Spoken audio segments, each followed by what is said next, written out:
তো এত হাজার হাজার বিদেশি ভক্তরা মায়াপুরে ইস্কনে কেনই বা পড়ে থাকে এবং এরা এখানে কেন থাকে? তো এই প্রশ্ন আমার ভিডিও কমেন্ট বক্সে অনেকেই বলেছে যে প্রভু, এত বিদেশি মায়াপুর ইস্কনে কেন থাকে আর এরা কোথায় বা থাকে মায়াপুর ইস্কনে এসে। তো আজকে এই ভিডিওর মাধ্যমে আমরা কিছু বলার চেষ্টা করব। তো যদিও অনেকদিন পর মায়াপুর ইস্কনের ছোট্ট একটি ভিডিও নিয়ে উপস্থিত হলাম। আর এতদিন আমাদের মায়াপুর ইস্কনের ভিডিও দেওয়া হচ্ছিল না, কেননা আমরা বিভিন্ন স্থানের দর্শনীয় স্থানের ভিডিও আমরা আপনাদের সামনে তুলে ধরছিলাম এবং তারকেশ্বর বাবা ভোলেনাথের ওখানে কিছু ভিডিও আপনাদের সামনে তুলে ধরেছি এবং বিভিন্ন তীর্থস্থানের দর্শনীয় স্থানের ভিডিও অন্য ভিডিও আপনাদের সামনে তুলে ধরার চেষ্টা করেছি। তো বছরের বিভিন্ন সময় হয়ে থাকে মায়াপুরের এই ফেস্টিভ্যালগুলো, সেই জন্যে এই ফেস্টিভ্যাল আপনাদেরকে দর্শন করাবো আর আপনাদের সেই কথাগুলো বলবো যে কথাগুলো আমার কমেন্ট বক্সে অনেকগুলো এসেছে যে প্রভু, মায়াপুর ইস্কনে এত বিদেশি কোথায় থাকে এবং এরা এখানে কি করে। তো হরে কৃষ্ণ প্রিয় বন্ধুরা, আপনারা জানি আপনারা খুব ভালো আছেন। তো মায়াপুর ইস্কনে দেখুন হাজারো ভক্ত বিভিন্ন দেশ বিদেশ থেকে এসে থাকে মায়াপুর ইস্কন ভগবানকে দর্শন করার জন্যে। এবং মায়াপুর ইস্কনে শ্রী শ্রী রাধা মাধব, পঞ্চতত্ত্ব নৃসিংহদেব এবং গুরুবর্গ এবং সেই গুরুকুল দর্শন করার জন্যে বিভিন্ন স্থান থেকে ভক্তরা ছুটে আসে, কেননা এটি হচ্ছে শ্রী চৈতন্য মহাপ্রভুর জন্মস্থান মায়াপুর ধাম। এই মায়াপুর ধাম একটি অত্যন্ত গুরুত্বপূর্ণ জায়গা, যে স্থানে আমাদের হাজারো ভক্ত বিভিন্ন দেশ বিদেশ থেকে ওনারা এখানে বছরের বিভিন্ন সময় এসে থাকে। কেননা আমি প্রথমেই বলেছি এটা হচ্ছে মহাপ্রভুর ধাম। তো এই বিদেশিরা এখানে কেন থাকে আমি এটা আপনাদের সাথে বলবো। দেখতেই পাচ্ছেন হাজারো বিদেশি কিন্তু ইতিমধ্যে এই স্থানে উপস্থিত হয়েছেন, কেননা তারাই সব ফেস্টিভ্যালগুলো দেখাশুনো করেন এবং সেই ফেস্টিভ্যালে তারাও থাকেন। দেখতেই পাচ্ছেন আমাদের ভক্তবৃন্দ একে একে কিন্তু সেই ফেস্টিভ্যালে যোগদান করেছেন এবং সেই পরিক্রমা করছেন। তো বিদেশিরা বছরের বিভিন্ন সময় তাদের দেশ থেকে আমাদের দেশে ভিসা করে আসেন এবং 6 মাস করে থাকেন। দেখেন, বুঝতে পারছেন, হাজার হাজার টাকা খরচ করে তারা তাদের দেশ থেকে আমাদের এই দেশে ভারত ভূমিতে এসে হাজার হাজার টাকা খরচ করে এই মায়াপুরে মাত্র 6 মাস কাটানোর জন্য আসেন এবং ভগবানকে দর্শন করার জন্যে এই মায়াপুর ইস্কনে আসেন। তো তারা কত ভাগ্যবান যে তারা হাজার হাজার টাকা খরচ করে সেই দেশ থেকে আমাদের দেশে আসছেন।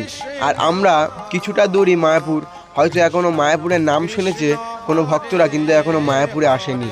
যেমন আমাদের এখান থেকে আমাদেরই কথা বলি, বিভিন্ন দর্শনের জন্য আমরা বিভিন্ন জায়গায় গিয়ে থাকি। কেউ দীঘাতে যায়, কেউ আবার আমরা অন্য কোনো জায়গায় গিয়ে থাকি যেটা ধামের মধ্যে আমাদের পড়ে না।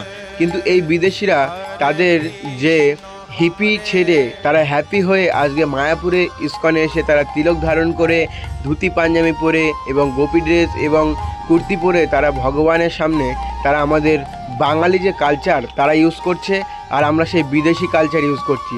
দেখতে পাচ্ছেন, আমি কারোর নাম করে বলছি না এবং কারোর মেনশন করে বলছি না, এখানে অনেক বাঙালি ভক্ত আছে যারা প্যান্ট শার্ট পরে এই স্থানে ঘুরে বেড়াচ্ছে। আর তারা বিদেশিরা দেখতে পাচ্ছেন ধুতি পাঞ্জাবি কুর্তি পরে এই স্থানে মাতাজিরা খুব সুন্দরভাবে ভগবানের সামনে নৃত্য করছেন এবং তারা আনন্দ সহকারে এই অনুষ্ঠানটি পালন করছেন। কেন তারা সেই দেশ থেকে আমাদের দেশে আসেন মহাপ্রভুর ধামে কিছু দিন কিছু রাত কাটানোর জন্যে, থাকার জন্যে, মহাপ্রভুকে দর্শন করার জন্যে, ভগবানকে দর্শন করার জন্যে।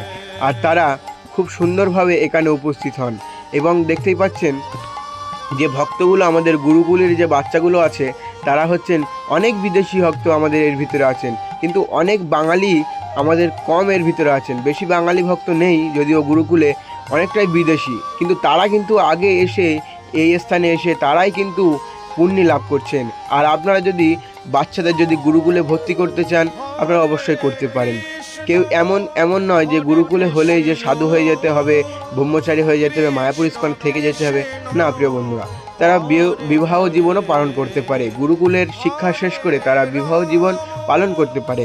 অবশ্যই এটা সকলেরই কর্তব্য, কিন্তু আমরা মায়াপুর ইস্কনে এখনও যারা আসেনি অবশ্যই তারা যেন মায়াপুর ইস্কনে এসে ভগবানকে দর্শন করে।